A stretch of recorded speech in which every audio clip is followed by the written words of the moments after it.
Financial literacy. Why is it included to our discussion here in EDOC 102? Because as a future educator, we're also expecting to face that in our future ahead. Why? Because teachers now face or struggle debts, and also they are also a victim to scams, maybe in personal or in the internet. Teachers also face unexpected financial needs, especially during difficult times like masakit and calamities or natural disasters. So ana nga times kay di kita kalikay nga makagasto. Also, teachers lack of preparation for their retirement leaves, which can cause frustration and financial insecurity. What is financial literacy? It is the ability to make informed judgments and effective decisions regarding the use and management of money. Financial literacy has key components. First is budgeting, financial choices, saving in credit, and managing risk. But if we have poor financial literacy, there are serious consequences. We have low standards of living. We become poor in financial decisions, which can result to lower quality of life. Also, we will have poor well-being. Why? It will cause stress to us if we have poor financial literacy. Also, rely on government support if we lack of financial literacy. But in the other hand, there are also positive outcomes if we are financially literate. First is we have better saving habits. People with financial literacy tend to save more effectively, and it can reduce debts. So if we manage money, it will reduce debt more efficiently. It can also improve our financial decisions. We know what to buy, what to spend our money with, being practical. Financial literacy is not just about managing money, it's about creating a secure and prosperous future. Educators who are financially literate can lead more stable, less stressful lives, and set positive examples for their students. So good day. So today I'm going to discuss the financial plan and its steps and the life insurance and its types. So first is the financial plan. So financial planning is a process involves setting goals, analyzing your current financial situation, and regularly reviewing and adjusting the plan as your life circumstances change. So according to Kagan 2019, he defines or she defines a financial plan as a comprehensive statement of an individual long-term objectives for security and well-being and detailed savings and investing strategy for achieving the objectives. So, it begins with a thorough evaluation of the individual's current financial state and future expectations. So, here are the 3 steps in creating financial plan. First is the calculating net worth. So, your net worth is the amount by which assets exceeds liabilities. So, your assets is the property that you own, like your car, your house, or your wealth. And the liabilities are your car debt, loans, or mga utang or mortgage.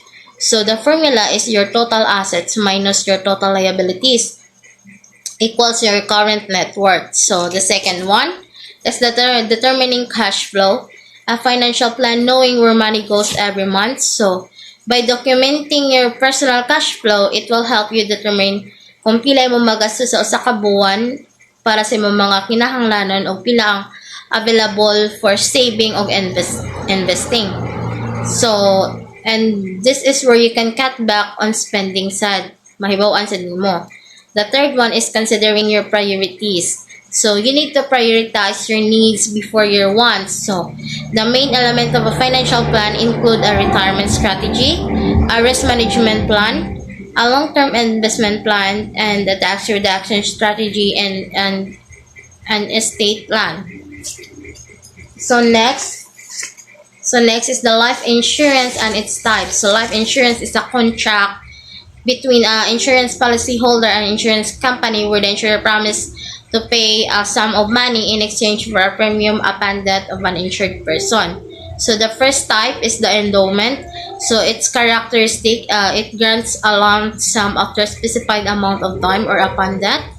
And its advantages is it guarantee returns upon maturity, means it ideal for people who wants guaranteed returns along with the protection of life insurance, and this enable you to receive a lump sum amount on the maturity of the policy. So although it has disadvantages because mag-pay kag high premium, it requires higher premium, and di siya suitable, di siya suitable best option para kung mangita kag kanang full life protection. Pero hinamdumi lang na ang kaning endowment kay flexible ni siya o maka-adapt ni siya kay maka-choose suitable method o time frame to pay the premium, and in case of death during the policy term, your nominees also receive a death benefit. So the second one is the term, simplest form of life insurance to obtain, which upon death the beneficiaries are paid with the benefits. So ang advantages ani niya kay kanang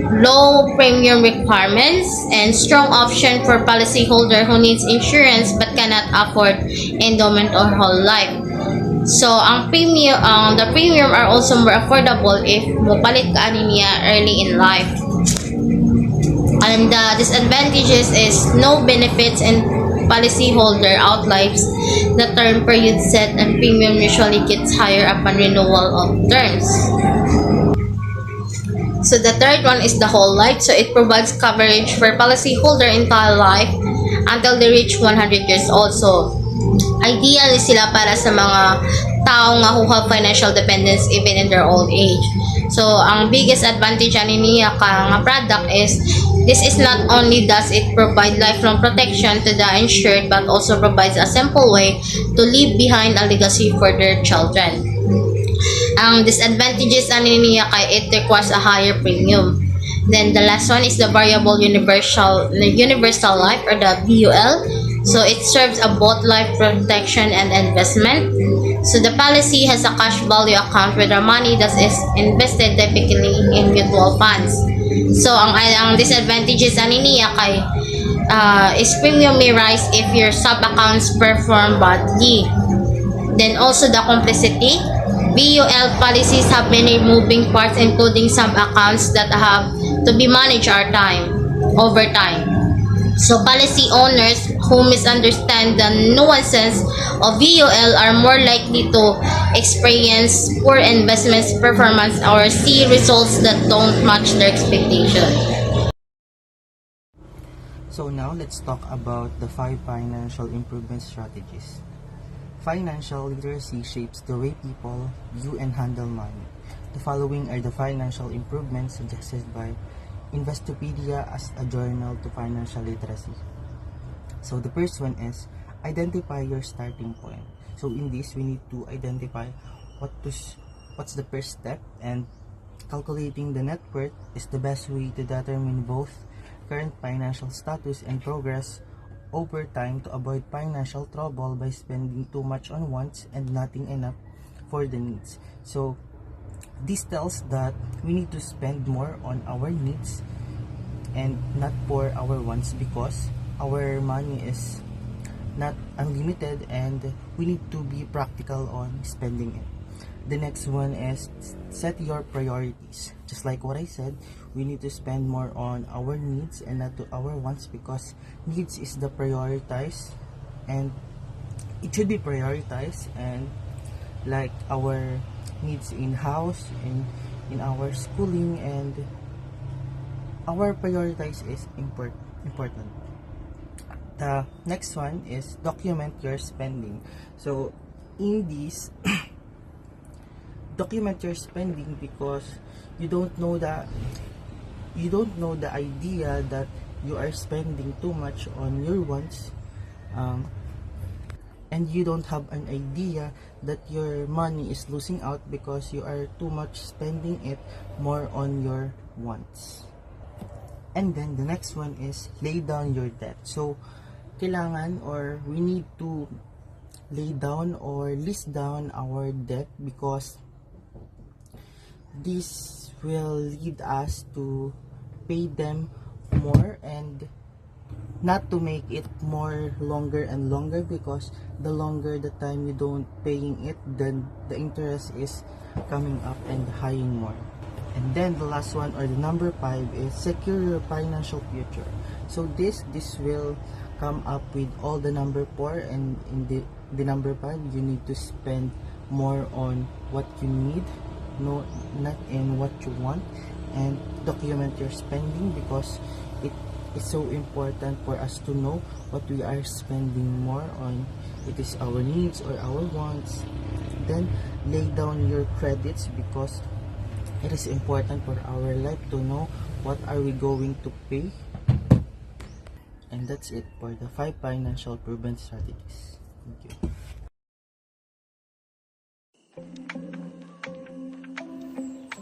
Good day everyone. So my topic is all about financial goal planning and setting. So let's define first what is financial goal. So, financial goals are targets, usually driven by specific future financial needs. They can be things you hope to achieve in the short term or farther down the road. And also, having financial goals can help shape your future by influencing the actions you take today. So, examples of financial goals are saving for a comfortable retirement, or sending children to college, or enabling a home purchase. And another example is paying off debt. So financial goals is like saving up money for future needs or purposes. So there are 3 key areas in setting investment goals, namely the time horizon, the risk tolerance, and the liquidity needs. So first, let's tackle about the time horizon. So, time horizon indicates the time when the money will be needed. In short, your time horizon is the number of months, years, or even decades you need to invest in order to achieve your financial goal. Second is the risk tolerance.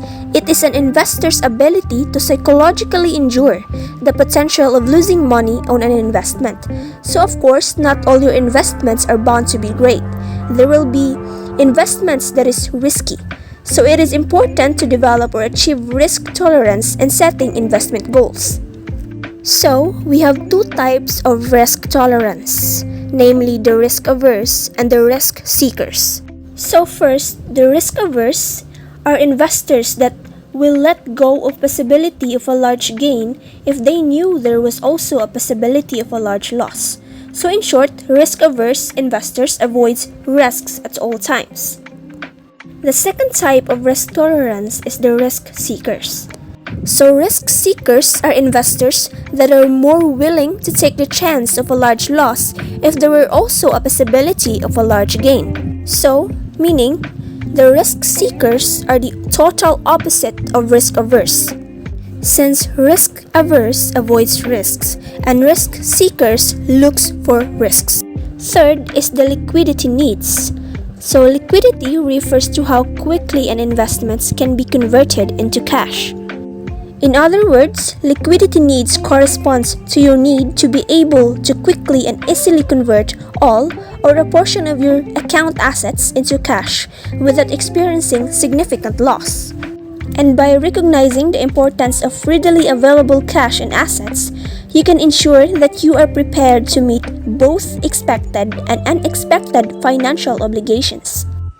Next on our list is investment goals. So when considering any investments, think about what it offers to you in return by considering these following goals. So the first goal is growth, also known as capital appreciation. Its main focus is to increase the value of an investment. Of course, when making or considering any investments, make sure that it's a worthwhile investment. So, the second goal is income, in which in its simple definition, it is the profit earned from investments, in which some investments make periodic payments of interest or dividends that represents investments income that can be spent or reinvested. The third and the last investment goal is stability, or also known as capital preservation or protection of principal. Its main focus is to secure the stability of the capital rather than increasing it. So now let's move on to budget and budgeting. So what comes on your mind man when we talk about budget and budgeting? So ang masos yung utok is talk about money, di ba? And then so for example, mga anak ngadto nga kana nga kanang product ay gusto na kong paliton. And then ang kanang money is what we call the budget. So it is an estimation of revenue and expenses over a specified future period of time, and it is usually compiled and reevaluated on a periodic basis. So mao to ha, ang katunga kwarta nga atong gamiton is mao to ang budget. Pero kung moana ko og kanang magplano ko og magpalit og bag-ong product is kanang mo na gitawag og budgeting. So it is the process of creating a plan to spend money. So mao to siya, budget is ang kwarta, and then ang budgeting is ang plano. So we have here the 7 steps that may help especially na mga gasador nga ma-attain og good budgeting. Step 1, set realistic goal. So kung mo tag set realistic goal is magplano bito ta og kanang, like for example, magpalit ko og kanang kung sa Shopee mga products, and then akong plano is magtigong ko kay paano ako nang paliton. So mao na ang mag-set kag realistic goal. And then step 2, identify income and expenses. So dili man ta ka-related nino kay wala pa man tay trabaho aside sa uban, but ma-adapt Japon ni nato when it comes spending money sa mas mag-spend tag money sa mga mas importante rather than sa atong mga wants. And then step 3, separate needs from from wants.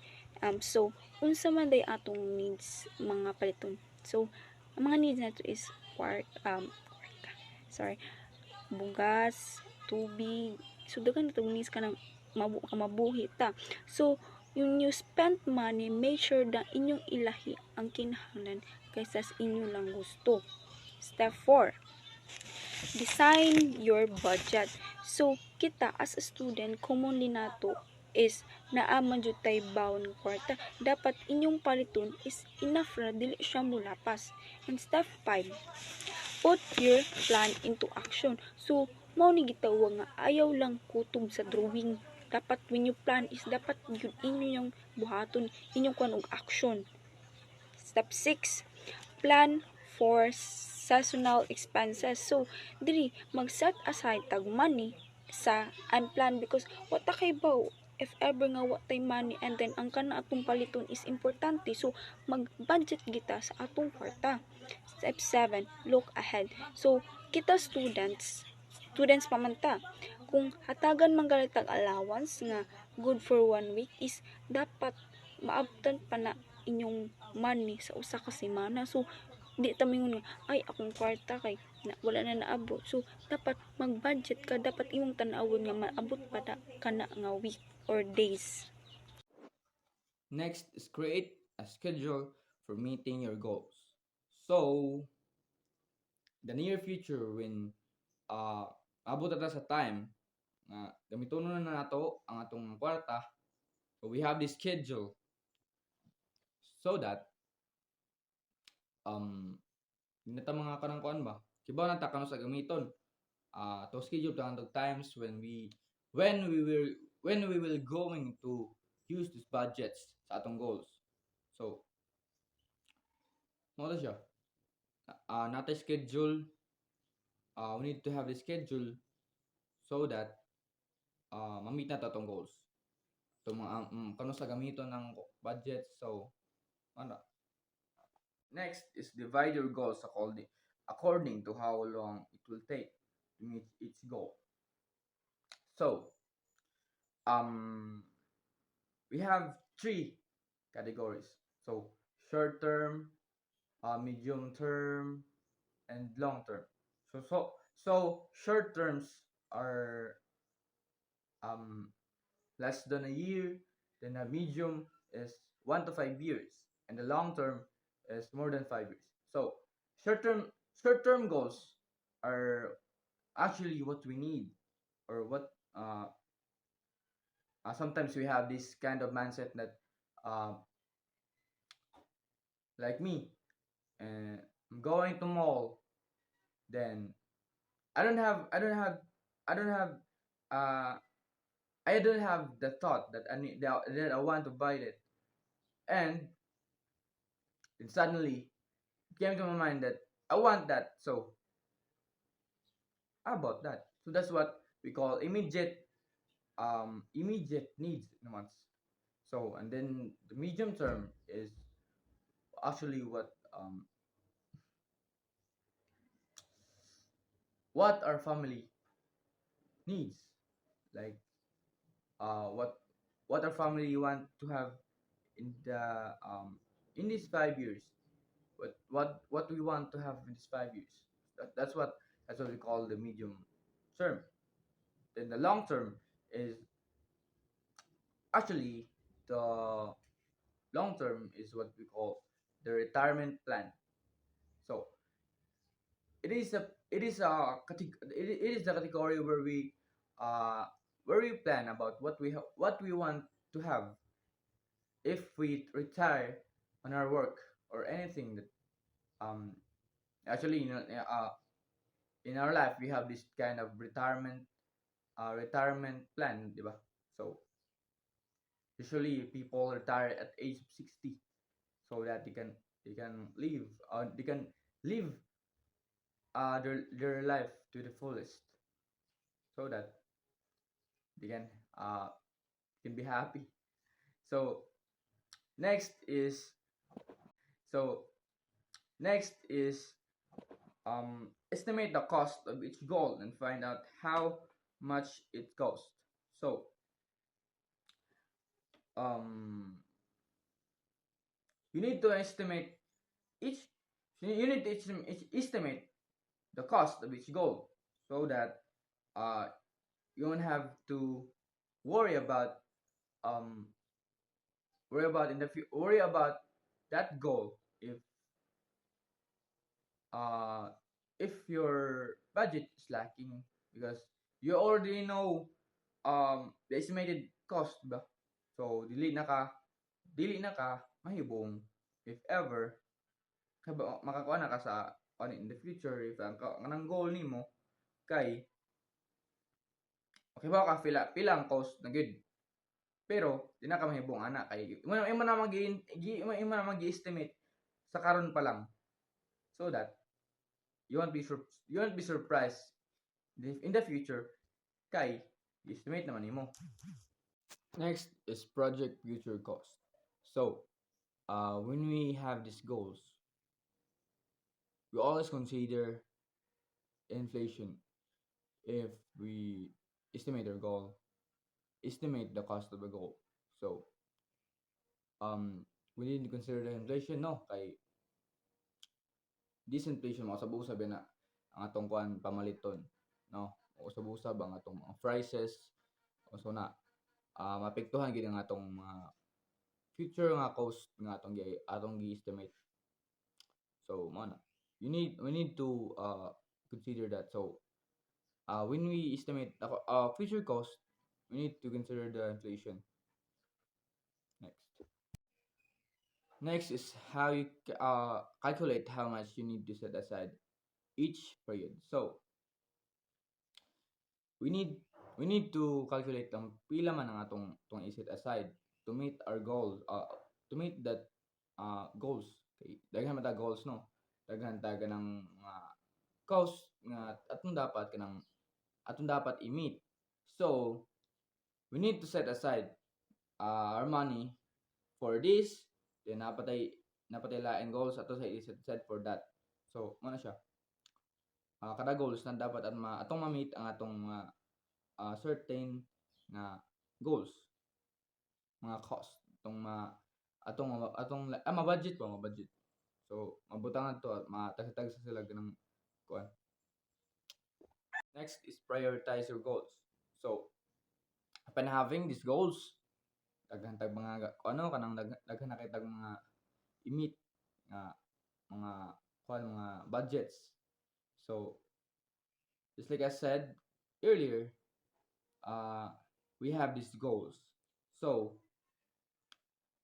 we need to prioritize this. Di nato pasagdan, di nato kalimtan ang atong mga budgets dapat ato ra mapunta. Di ta mapunta palit-palit. So itong decisions kinabuhi dapat ra mo nato. So i-prioritize itong goals. Good morning. Today I'm going to talk about investment and investing.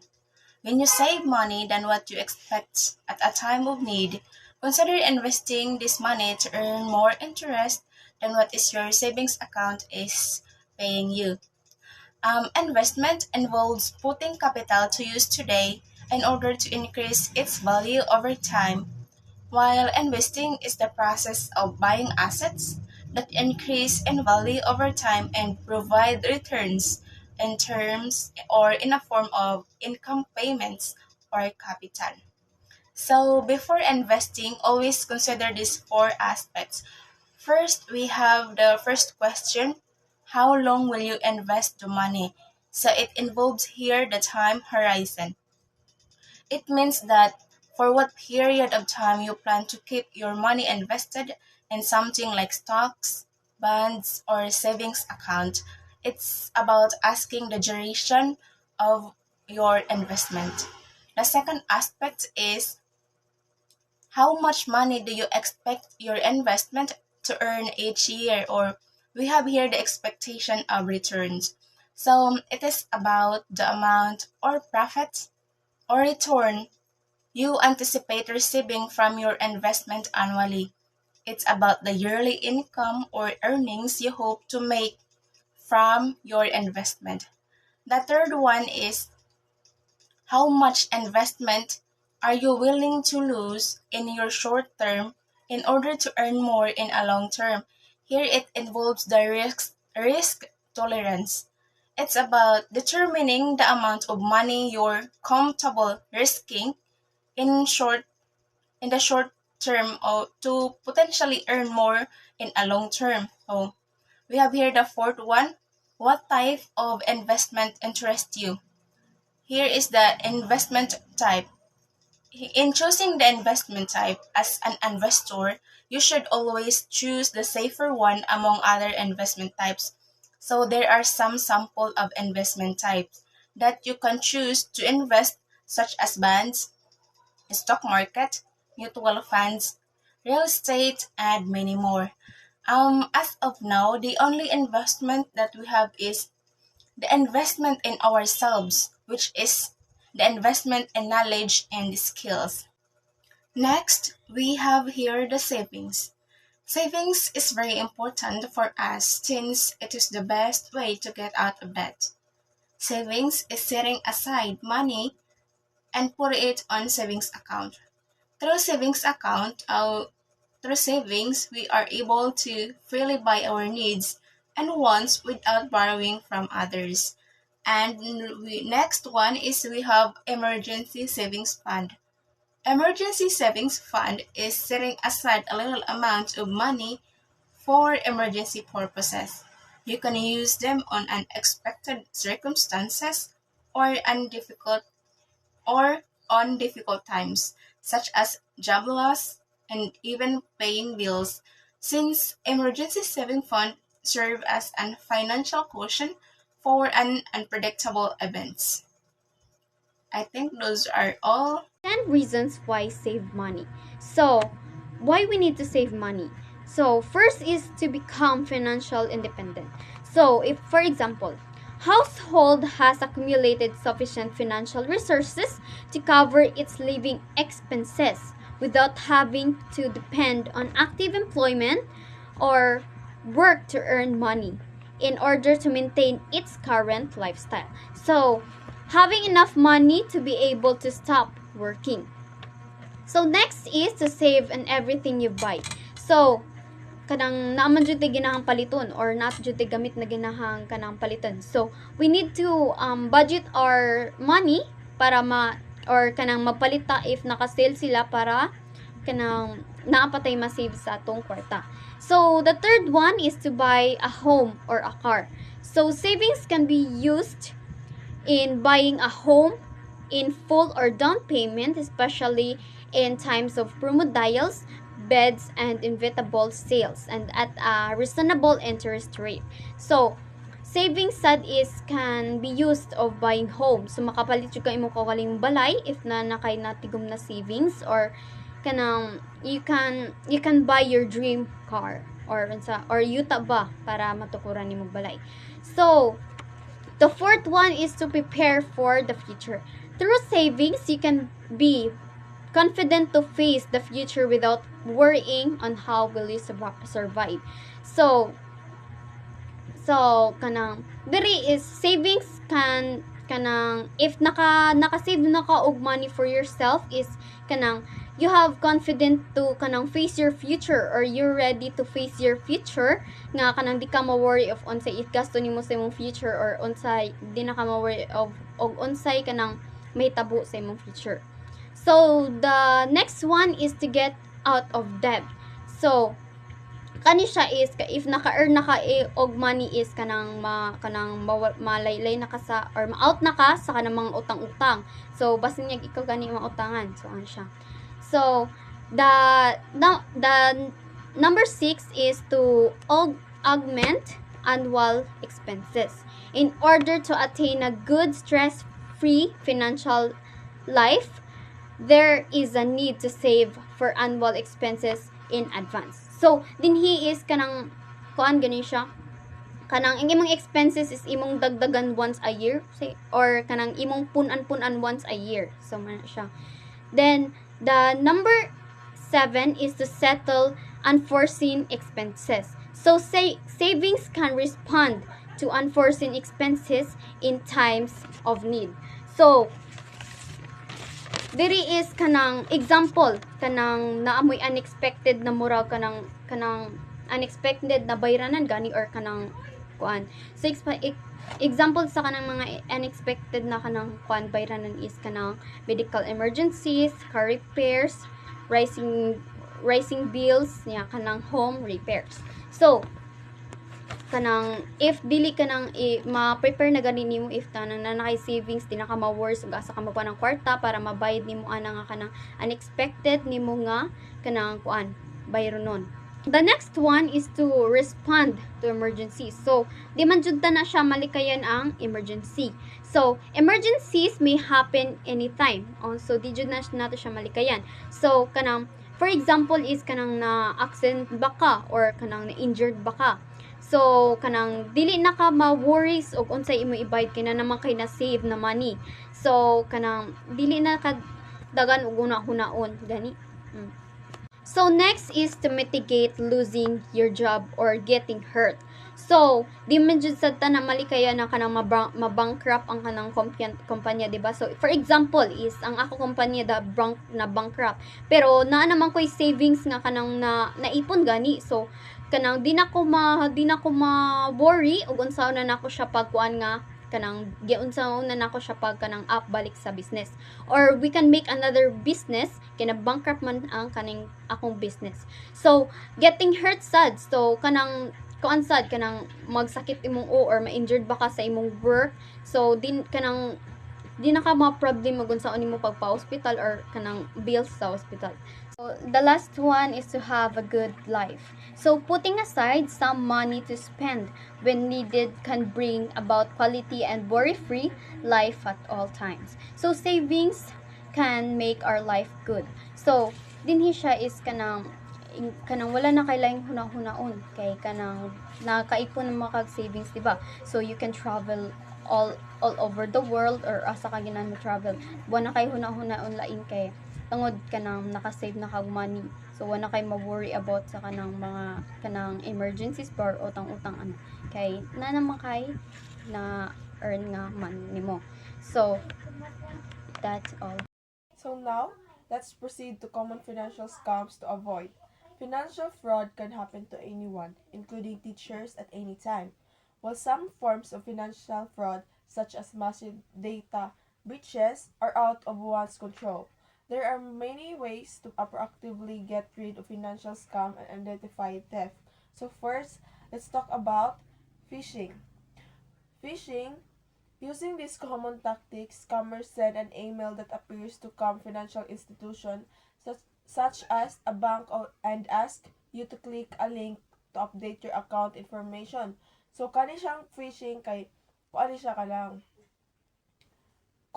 mga website, mga links ni siya nga mo pop up sa kintahay sa imong cellphone tapos inigpapisita na nimo kay kanang muna siya mga kanang na mga mugawas nga mga irrelevant nga mga informations or kuan nga maoy ato ang dapat i-avoid.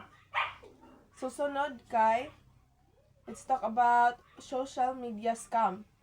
So social media scams, scammers are adept at using social media to gather information about the traveling habits of potential victims. So kani siyang social media scams kay kanang akong ma-example ani kay kanang mga accounts nga na-hack niya kuan maoy gihimong tool sa uban para mag-post og mga bati like mga laway nga butang or bisag unsa na dira nga mga fake news. So let's talk about now phone scams. Phone scams, another prevalent tactic in scamming phone calls. Kani asiya kay kanang mga kuan na tahay mo tawag nimo usaan ang mga scams nga mga example na kuani kay kuan kanang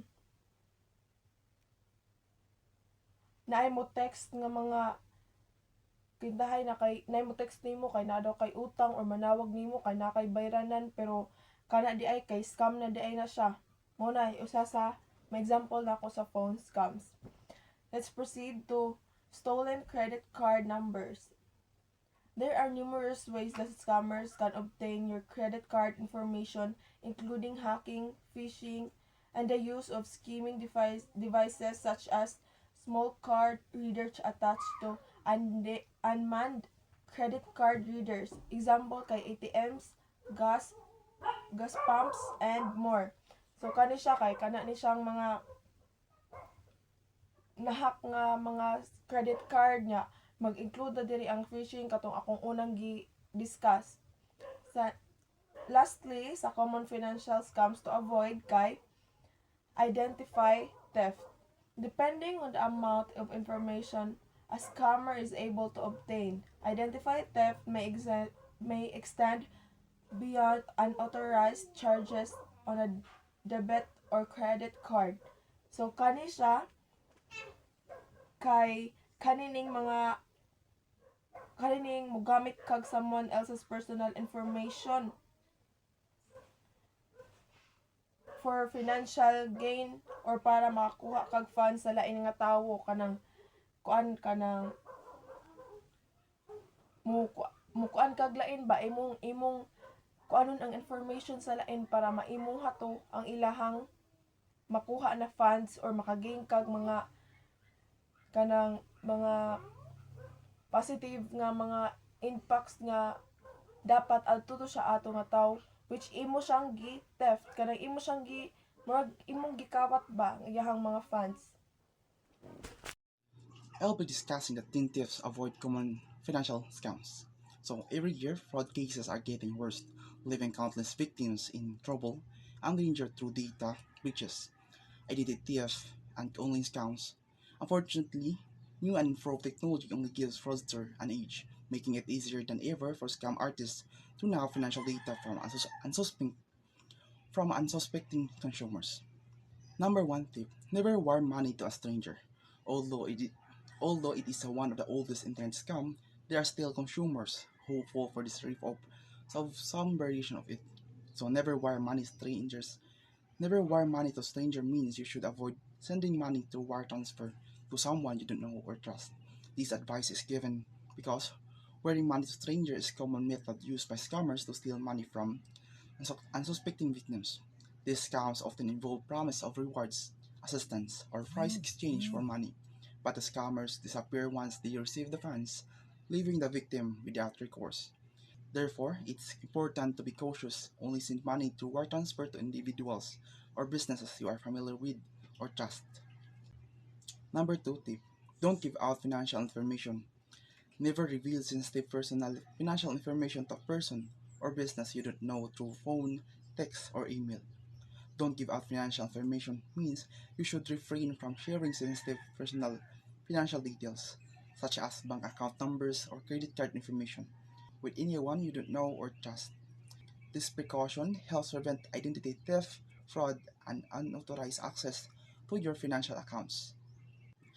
Number 3 tip, never click on hyperlinks in emails.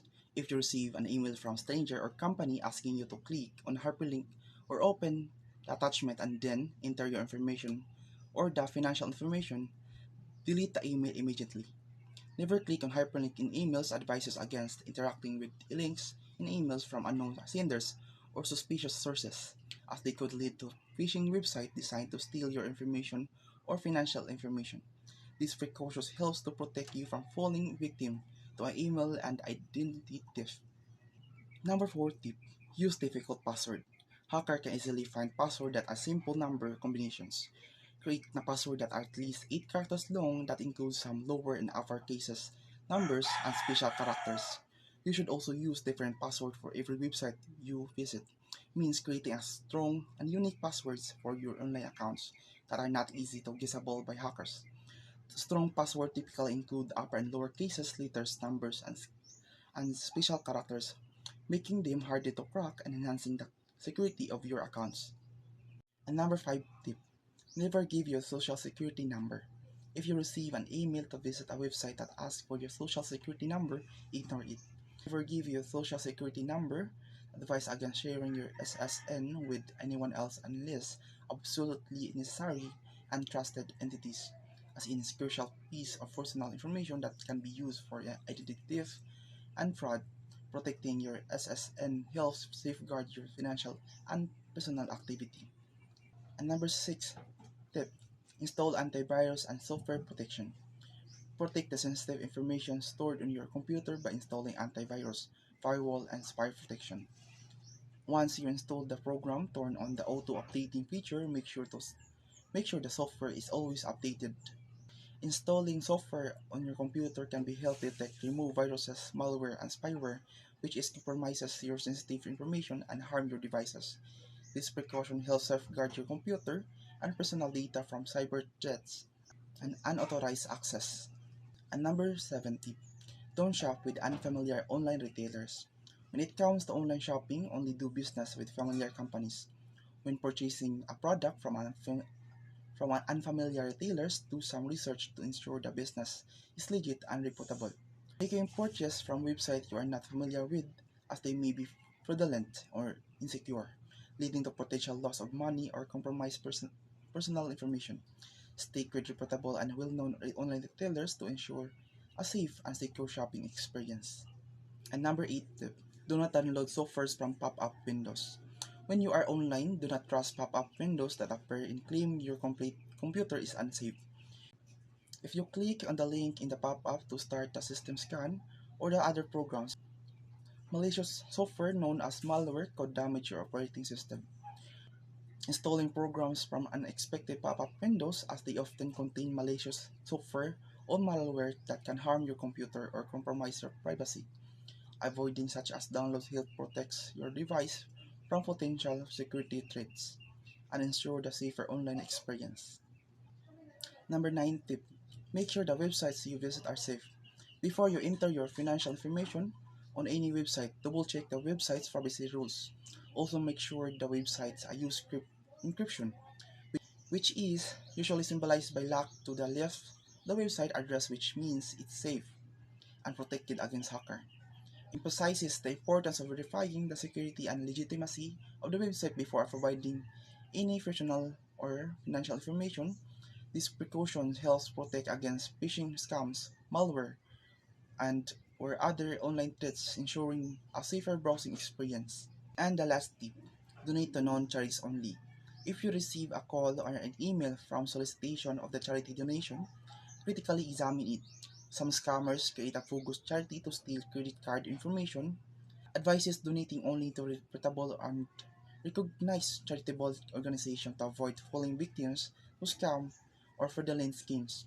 This precaution helps ensure that your donations are used for legitimate purpose and reach those in need, rather than being misappropriated by dishonest individuals or organizations. And that's all the 10 tips to avoid common financial scams. Good day everyone. So today I'm going to discuss about the financial scams among students. So first is fake scholarships. So never apply for a scholarships that ask for money. So we as a students, we should be careful in applying scholarships. So in order for us para dili ta ma-scam is ato siyang i-review if ang site is legit. So, next is diploma mills. Check from government education agencies the prospective schools to enroll in if it is government recognized, legitimate, or accredited. So, diploma mills is kanini siyang mga students bitaw imbis wala siya ka dili siya graduate, high school graduate or college graduate, but sila kanang magpahimo sila og mga diploma para kuno high school graduate sila or college graduate. So, scam. Next is online book scams. When buying something online, be sure to do it on a credible site. Scammer will usually post ads for used books online. Another tactic of scammer asks the student to purchase and transfer gift cards. The students never receive the books and the scammers makes off with their money. And the last one is credit card scams. Check the credit card statement, and once there are any unrecognized charges, contact your banking institutions immediately. So, scammers will send promotional materials about students' credit card with low interest, which is a sign the offer isn't real. So, if no mainggan yung tagay low interest man, so bukuan data, mo respond ta, ato dahil ihatag ang ato ang financial information, so which can lead identity theft. In order for us to avoid these scams, so we should be mindful. These are the continuation of common risk categories. So the fourth is standard. Standard is this means typical risk, and for life insurers, it means an average life expectancy. You may have some health issues in your family or in your past, which keeps you out of more preferred risk groups, resulting in higher premiums. The fifth one is substandards. It is for individuals that pose a higher risk of filing a claim. To those with serious health issues like diabetes or heart disease, higher risk insurers include those that have poor physical health. Lastly, smokers. While you may qualify for life insurance as a smoker, tobacco chewer, or vapor, you should be prepared to pay higher premium for your policy. And now let's proceed to insurance and taxes. Insurance is a contract in a form of policy between policyholder and insurance company. Besides, insurance is the best way or a best form of risk management against uncertain loss. There are various types of insurance such as life insurance, health insurance, motor insurance, business insurance, property insurance, and the like. We also have concepts related to insurance and taxes that we should know. First is we have here the employer sponsored insurance. This insurance is available if you are working in a company with 50 full-time employees. So, the employer will be the one who are required to provide the employees insurance. The second one we have here the market plans. This type of insurance is available on the area of residence and income upon meeting minimum coverage requirements.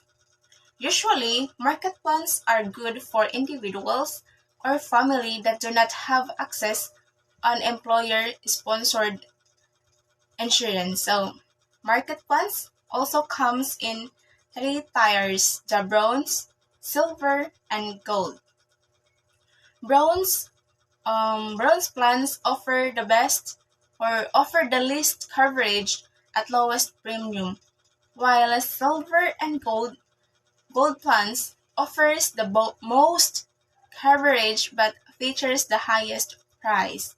So let's tackle benefits of life insurance. So it pays for medical and funeral costs. So dinhi is kanang dili man jud ta na malikay ng accident. So for example is kanang na accident ko.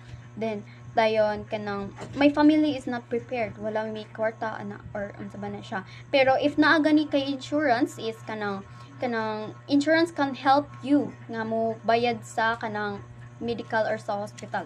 So kanang imong family is kining dili na ma-worried about the bills kay na mga insurance, so it can help you to kanang bayad sa kanang mga bills or kanang sa ba na siya sa funerals mo na siya. So maong ang insurance is very important to us. So next is for financial support. So life insurance can become a source of temporary income during the difficult period of adjusting and coping with the loss of a loved one, especially if he or she is breadwinner. So ang diri is kanang sa insurance sad is kanang you can also support your family. You can also support your family or your loved ones dili ra sa imo. So the third one is for funding various financial goals. So life insurance offer additional benefit through the form of fund accumulation for specific future financial. So kani siya is kanang it can help you or it can support your future financial goals. So sa dinhi sa kanang financial support kay is you can also kanang support your family or your loved ones. And dinhi sa kanang for funding various financial goals is you can insurance or can kanang support your future. The fourth one is acts as a retirement secured confirm. So modern life insurance also serves as a tool that principal holders can use to get in better financial position in the future. So kani is for example, kanang nag-work ko ani na business but ni-retired ko. So naghatag gyapon sila or kanang naghatag gyapon sila nako og insurance ana para sa akong future. So the last one is it covers cost incurred from taxes and debts. So life insurance can serve as protection since the premium can be used to pay for unsettled debts and taxes. So insurance also help you to settle ana kanang if nakay problem sa kanang if nakay utang or kanang nakay taxes na kanang kuan wala bayri or unsa na siya. So insurance also kanang help you or kanang pwede nimo magamit to pay ana nga kanang unsettled or kanang imong utang sa kanang nga tao. So that's it. Good morning. I'm going to discuss about financial stability. Financial stability is a crucial aspect for teachers requiring confidence in their financial situation, debt-free living, and adequate savings for future goals. It is not about wealth, but a mindset that allows teachers to focus on other aspects of life without worrying about paying bills. This mindset allows teachers to live a stress-free life and focus on other aspects of their lives. So, financial stability is not about being rich, but also um, it is about being how you manage your money or how you uh, financially use and how you spend your money. It's about how you manage. And also, teachers need to have this mindset because it allows them to not only focus on teaching, but also it allows them to um, focus also on their life, not it's not just about teaching, but also they need to be uh, also live like us. So they need to enjoy their life. So they need to have this mindset so that they won't worry about paying bills. It's like in the shown the peep in the visual lines. That's all. Thank you. Next is make savings automagical. So we need to have savings that we can use if there's a time that we need to we don't have any money that we can use, so we can use these savings also in emergency time. If example natay ka ng family or loved ones that nagkasakit or na hospital, magamit nato na siya in case of mahurot na tong cash. It's like we can call it emergency fund if I'm not fun. So that's it. Next is control your impulsive spending. So dito mo batakal pamalit-palit, like control ang atong mga pag-spend ba, control. Dili ta palit dira. Murag kana bitaw siyang magamay ra tag kwarta if in case need na nato. Like mo spend ta if gutom ta, ana, pero dili gid ingon nga kaon gid kay mahimutdan ang kwarta ba. So control lang gid, murag manage manage money lang gid, murag gyapon siya kanang murag matawag ra gid nato siya kanang budget. Yan na ba? Here is the third in 10 strategies for financial stability.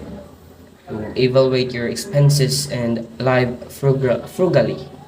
Analyze how you spend your money, see what you can reduce, and determine expenses that are necessary and eliminate the unnecessary.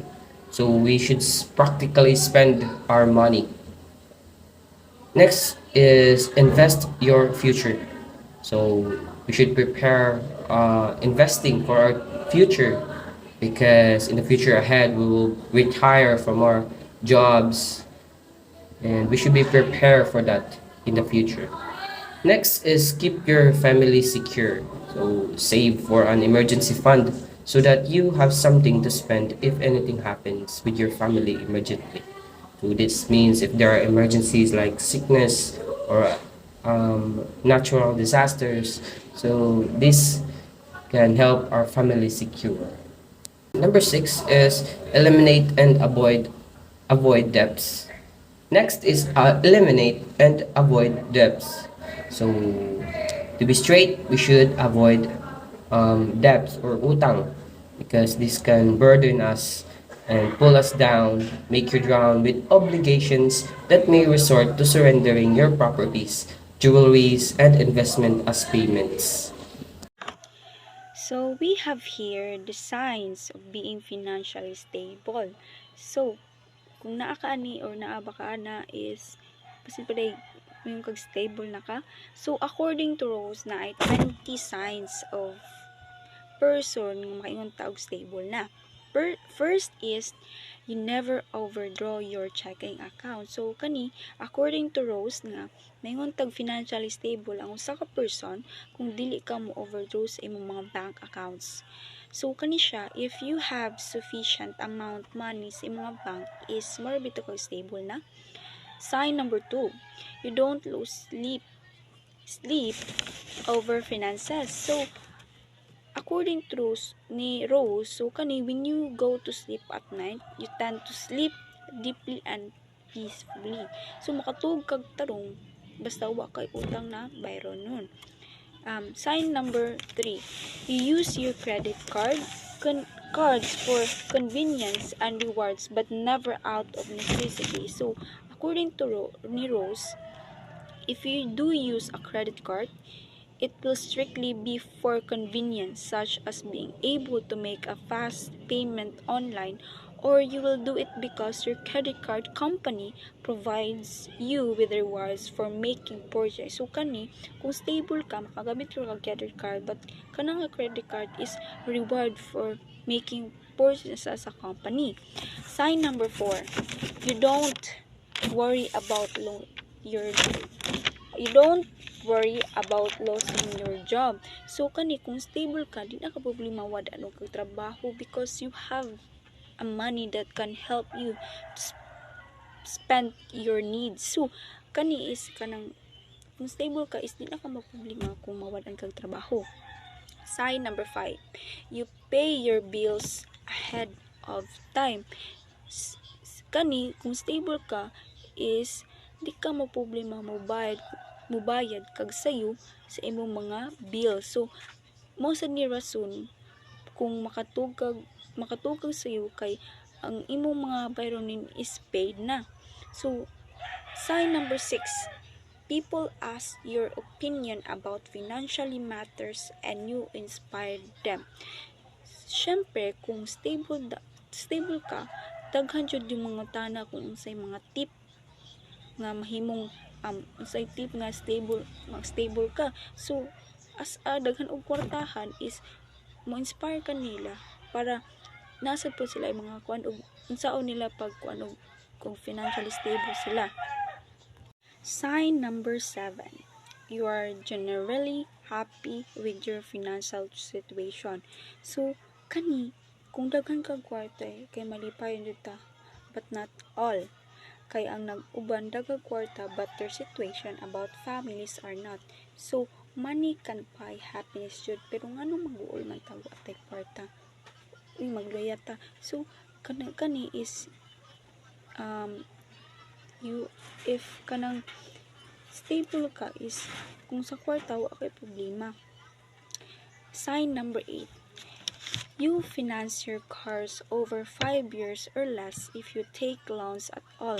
So kani ang sign nimo is kana bitang mangutang ka is di ba na magini mga years o unsa pila ang mong bayaran sa kanang mga months. So kung stable ka is imo nang pagamin ang months and dako imong kanang imong ibayad in order to madali ra mahuman. So pwede sa dani ang kana bitong cash bitaw nga magpalit og cars. So kung mo na kag stable ka, so okay paliton okay ka nang So sign numbers 9, you contribute more to your retirement. So kani kung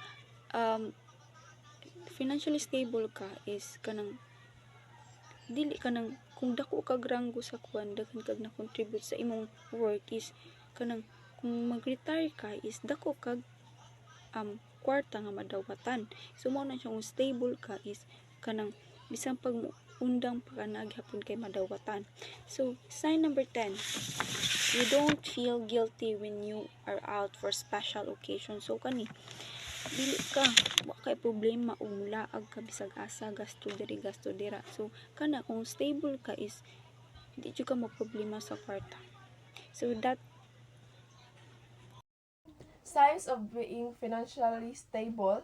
So number 10 is you don't feel guilty when you're out of special occasions. Kintahay ka na yung mga birthday or mga party nga kana ang mga kanang expensive kaayo, so dili ka magilty ana kay di ka makaingon nga or di ka maka-feel og insecurity kay kalang uban di ka masuya sa uban kay lagi financially stable man ka, so pwede ka makabuhat ana or pwede ka palit og mga butang nga naasad na ila. Number 11 is that you can afford to buy the things that you really want.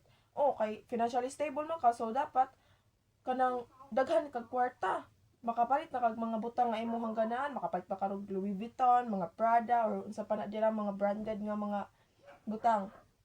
So next is recreational spending doesn't appeal to you. So kani usa sa ni siya sa signs of being financially stable. And number 13, you're a natural saver.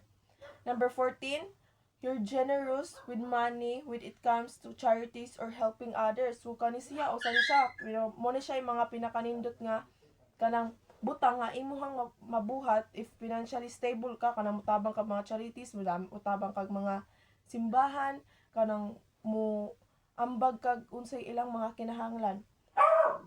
Number 15 is that you're confident about your future. Oh, confident ka sa imong future, di na ka kanang managsalig sa imong parents, di na ka maghuna-huna nga kana ang hala wala ra ba ko ani, basig ini ka future nako, maglisod ko ingana. Number 16 is that your net worth grows significantly from year to year. O kanang imong kwarta kay kana ang mag-anam siya tubo hangtod sa year from year to year, kanang mag-anam siya kanang kuan ba mo rise siya ba, mas mataas siya imong mga net worth. So now let's proceed to number 16. Your net worth grows significantly from year to year. So kani siya diri kay kuan kanang mag-anam na siya kataas ang imuhang net worth, kanang imuhang silbi o among sweldo or financial nimo, kanang mga financial incomes nimo magsige na siya tubo from year to year. Number 17 is that you have substantial equity in your home. Usa sa ni siya sa sign ana nga financially stable ka. Number 18 is that you consistently live beneath your means. Number 19, you could survive for months without a payback. So what makakuan na ka, maka-survive ra ka kanang mga months nga wala kay payback. Nga last but not the least is number 20. You feel in control of your finances and never dominated by them. So kuan kanang imong mga finances ba kanang ma-control nimo pero dili ka makanang mura kag dili hadlok nga mo kuan ba mo gasto kay kana ang lagi financially stable naman ka. And that's all sa signs of financially stable. So, integrating financial literacy into the curriculum. Financial education in school should be part of collaborative national strategy to ensure relevance and long-term sustainability. The education system and profession should be involved in the development of the strategy. Integrating literacy into the curriculum is essential for equipping students with the knowledge and skills needed to make informed financial decisions. It helps develop money management skills, critical thinking abilities, and prepare for financial independence and success in the modern world.